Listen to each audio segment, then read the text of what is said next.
Good day. The early years of the Star Wars Expanded Universe were a hodgepodge of stories that spanned a variable number of years post-Endor.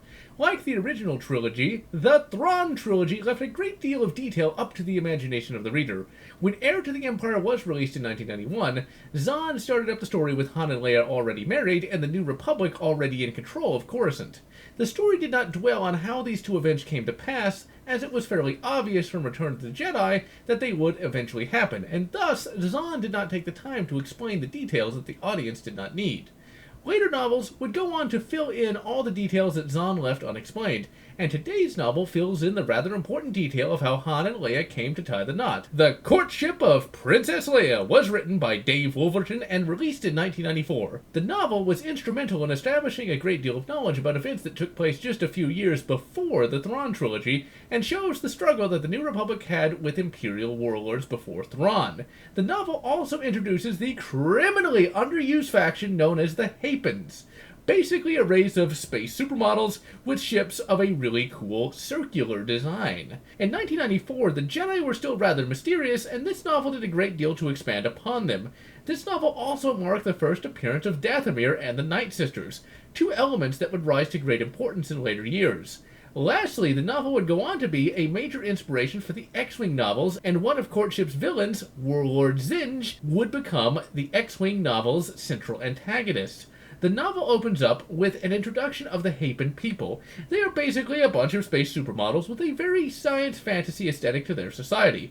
They're bringing a bunch of gifts to Leia, and eventually, Space Fabio, aka Prince Isolde, asks for her hand in marriage. If Leia accepts, she becomes the Queen Mother of Hapes. The Hapans live in a star cluster that is closed off from the galaxy. They have a mighty war fleet of indigenous designs and captured Imperial Star Destroyers. Their society is a matriarchal monarchy, with men being treated as somewhat inferior to women.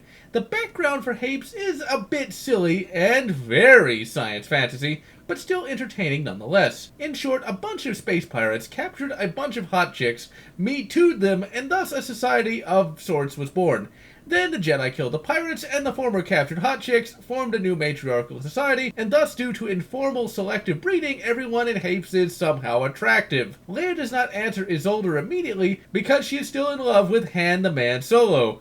But throughout the novel, she is sorely tempted by the prince. But she is mainly tempted because she knows he can help the New Republic with his epic space fleet. The early part of the novel shows Leia and Isolde getting closer and closer, and Han getting more and more jealous. And Isolde does not help things when he offers Han a Hapan cruiser if he drops his pursuit of Leia. The love triangle is handled quite well, and is never once cringy. You actually come to care about all three participants. Isolde is actually a pretty good guy, and he doesn't go out of his way to be dickish to Han, and instead just sees him as a rival for Leia's affections. Han is, of course, the man, and you feel bad for him because he really does love Leia, and for the past 6 months he has been hunting down an Imperial warlord named Zinj. And you really feel for Princess Leia, as she wants to help the New Republic she has been fighting for years, but she still has a heart of her own. C-3PO gets a bunch of funny moments with Han. Han asks 3PO to help him stay with Leia, and old Goldenrod does his best. And later in the novel, he even composes a song about Han the Man Solo. And what's really funny is it actually sticks in Leia's head. And thankfully, it has absolutely nothing to do with that horrible I'm Han Solo song from Star Wars Connect. The plot gets kicked off when Han enters a high-stakes card game to try and get rich to impress Leia. He eventually wins the planet Dathomir, and then this is where the novel can lose a lot of people. You would think that Han would try and, convince Leia to go to his planet with him. What happens is, Han does something rather out of character. Isolde gifts Leia with something called the Gun of Command. Mind control bullets. As you can imagine, Han uses this weapon to kidnap Leia. Yeah, this can make Han look like a right bastard, and it does, but you can sort of excuse this massive out-of-character moment with Han having the PTSD from fighting Zinj. But really, Dave, this just comes out of left field for Han the Man Solo. A simple speech would have kept everything nice and morally gray, and would have not edged Han into bastard territory. That being said, Han does eventually realize just how dumb it all was, and is ashamed of his behavior. Luke is the B-plot of the novel. He is trying to find out more about the Jedi. Obi-Wan and Yoda only taught him enough to not die, and Palps did his level best to eradicate all trace of the Jedi from the galaxy, so finding information has been a fruitless endeavor. But, as you would expect, Luke does eventually find a data card that mentions the Chuanthur, a something that Luke cannot discern. And it also mentions the planet Dathomir. He heads to Coruscant after Han absconds with Leia and does a little Jedi detective work and eventually finds the person who lost Dathomir to Han. Said person is being attacked by Hapans trying to get the same information. They attack Luke, but Luke is Jedi and mops the floor with them. This fight leads him to meet Ta Chum, the current Queen Mother of Hapes.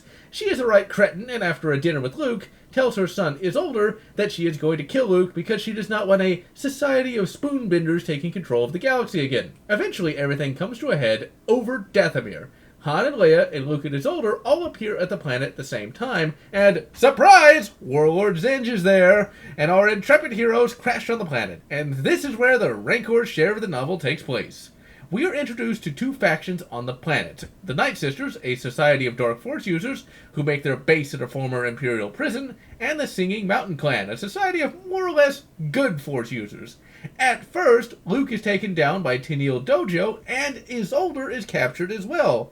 They become Tenial Dojo's slaves because, surprise, Dathomir is also a matriarchal world as well.